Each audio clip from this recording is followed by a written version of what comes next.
The Lord be with you. I don't like peanut butter.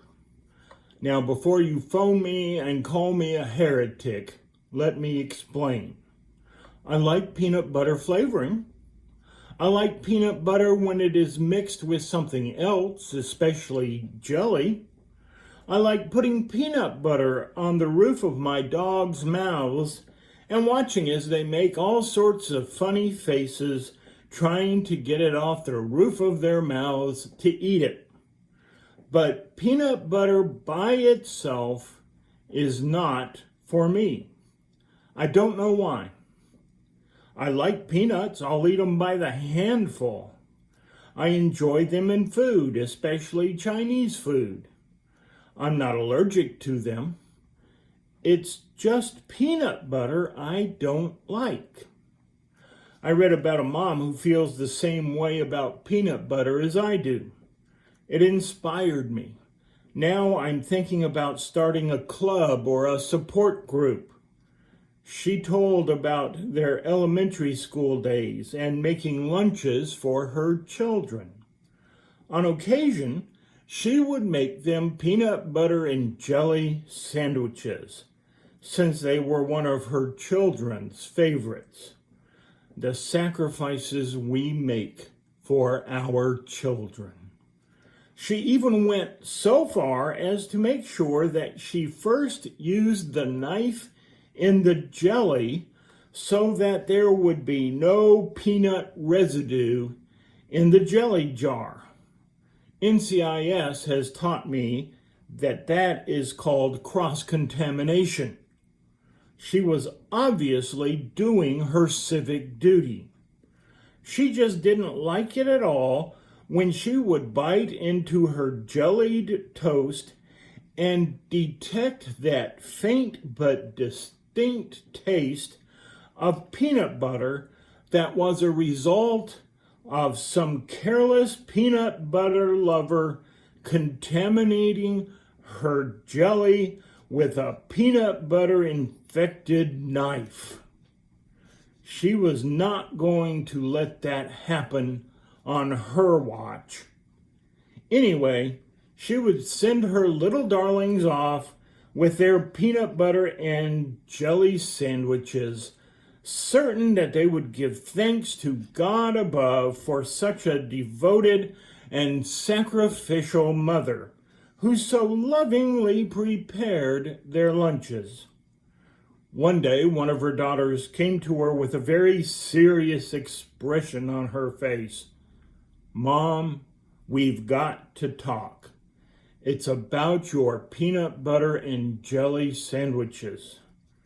This mom was looking forward to hearing her praises sung.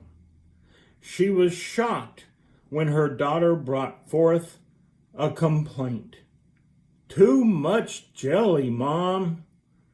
She was accused by her daughter of the crime of going overboard with jelly. That, of course, was her intention. The more jelly, the better. Someone has to do something to offset the gooey, sticky nastiness of the peanut butter. In that moment, she realized her true crime.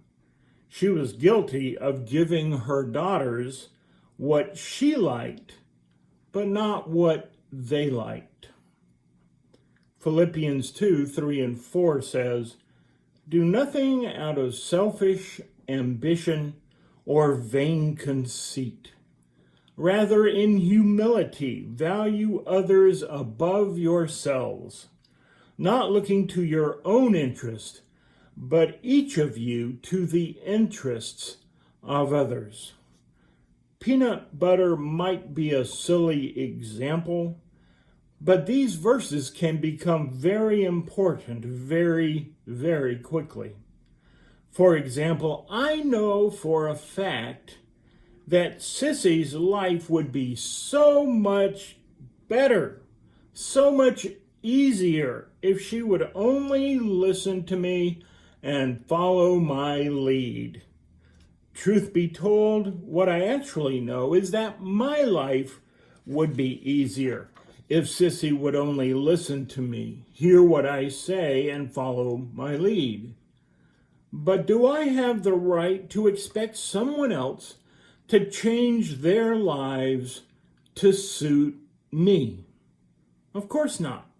I can ask them to change something. I can invite them to change something. I can model for them the change I would like to see in them. But expect them to change, or worse, demand that they change? That would be the very opposite of valuing others above myself. Do you see how significant peanut butter can become when it's relationships we are talking about and not peanut butter at all?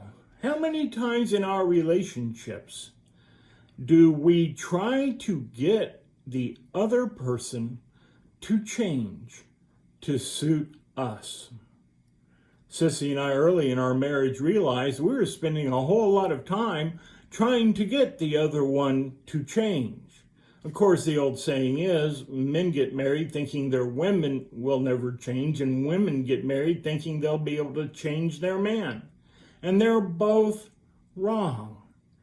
But once Sissy and I talked about it and realized we have to allow the other person to be who they are, oh, how much more wonderful life became.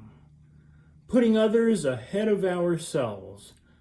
I remember one of Mom's birthdays in particular.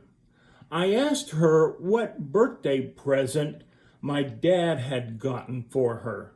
She said, hardware to hang some curtains.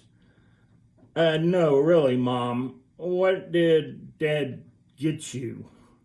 As it turned out, he had gotten her hardware to hang curtains. Way to go, Dad. What a romantic you are. As it turned out, she had asked him for the hardware. She was looking forward to hanging her curtains and had been for weeks. But she needed the hardware to do it. She was scratching an item off of her to-do list and making her house more of a home in the process. Dad didn't want to get her hardware. Of all things, what kind of birthday present is that? He wanted to give her something truly romantic, something more personal.